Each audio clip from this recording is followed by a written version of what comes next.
સ્વચ્છતા એ આપણા જીવનમાં ખૂબ જ જરૂરી છે, તેથી આપણને સ્વચ્છતા રાખવી જોઈએ. કહેવાય છે ને જ્યાં સ્વચ્છતા હોય છે ત્યાં પ્રભુનો વાસ હોય છે, તેથી આપણને નિયમિત સફાઈ કરવી જોઈએ. જે માનવીનું મન અને તન અને મન સ્વસ્થ અને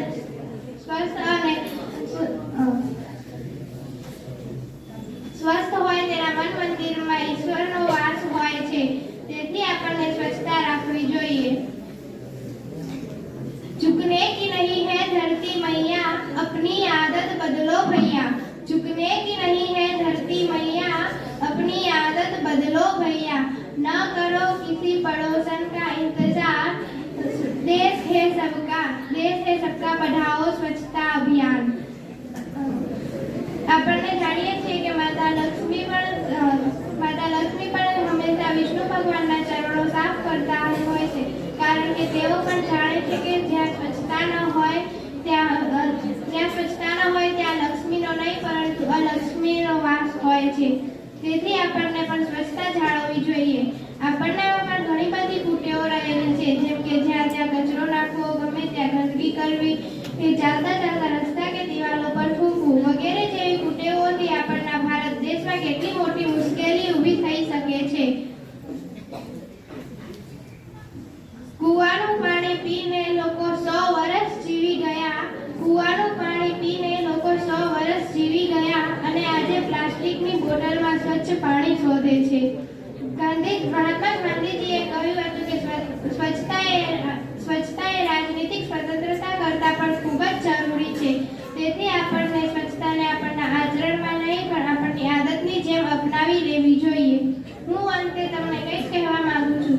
સ્વચ્છ ભારત આપણનું એવું સપનું જોઈએ રોજનું. સ્વચ્છ રહે શેરી મહોલ્લા, ગંદકી રહિત પાનના ગલ્લા. જાતે કરીએ ઘરની સફાઈ, રસ્તાઓ પણ સાથે ભાઈ. ઠેર ઠેર છે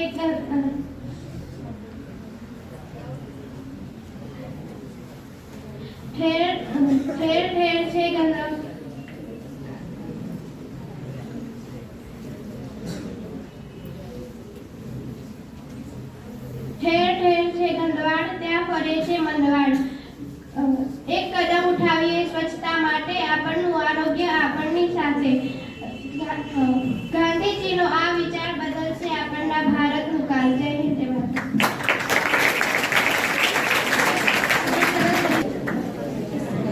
સ્વચ્છતાનો દીપ પ્રગટાવીએ, ગંદકીના અંધકારને ભગાવીએ.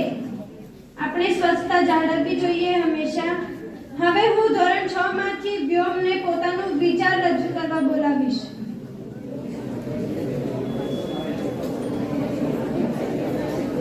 મારો આજનો વિષય છે મોબાઈલના લાભો. માનવીની વિકાસ યાત્રામાં ટેકનોલોજીના અનેક ઉપકરણો મહાબળનું પ્રદાન કરી શકાય છે. તેમાંની એક મહત્વની ચીજ એટલે મોબાઈલ. હાલમાં સૌથી વધુ વપરાતું ઇલેક્ટ્રોનિક ડિવાઇસ મોબાઈલને ગણીએ તો તેમાં કંઈ ખોટું નથી, પણ આ મોબાઈલનો વિવેકપૂર્ણ ઉપયોગ કરીએ તો સહાયક મિત્રો જેવો અનેક અવિવેકથી વાપરીએ તો તેના જેવો બીજો જ શત્રુ મેળવવો મુશ્કેલ છે. મોબાઈલ આપતો સંદેશા વ્યવહારનું મુખ્ય કાર્ય કરતું ઉપકરણ ગણી શકાય.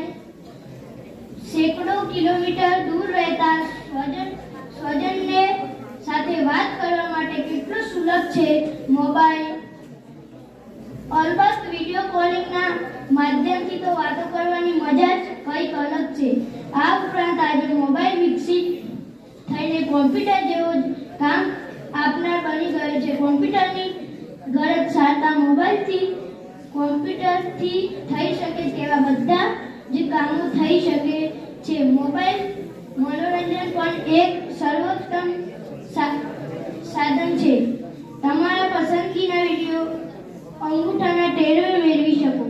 મોબાઈલ ખીચામાં હોય તો દુનિયાની કોઈ પણ માહિતી આંગળીના ટેરવે છે તેવી હૈયા ધરાવતો ખરીદ સાથે મોબાઈલ પાકીટનું કામ પણ સારી રીતે સંભાળે છે.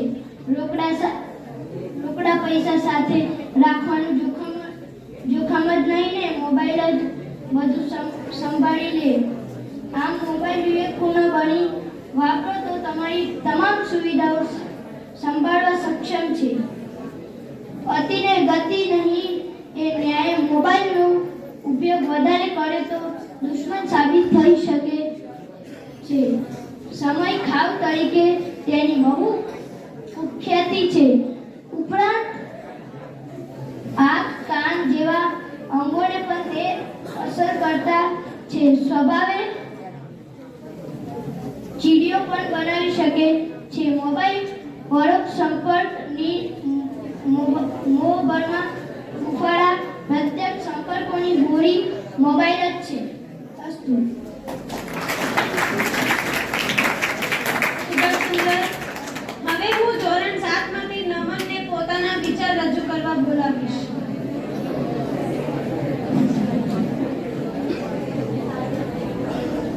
મારી શાળાના આદરણીય આચાર્યશ્રી અને મારા વંદનીય શિક્ષકશ્રીઓ તથા મારા વાલા વિદ્યાર્થીઓ તથા ભાઈઓ તથા બહેનો, આજની વક્તૃત્વ સ્પર્ધામાં હું પટેલ નમન આજનો સ્વચ્છતા ત્યાં પ્રભુતા વિષય પર વક્તૃત્વ રજૂ કરવા જઈ રહ્યો છું.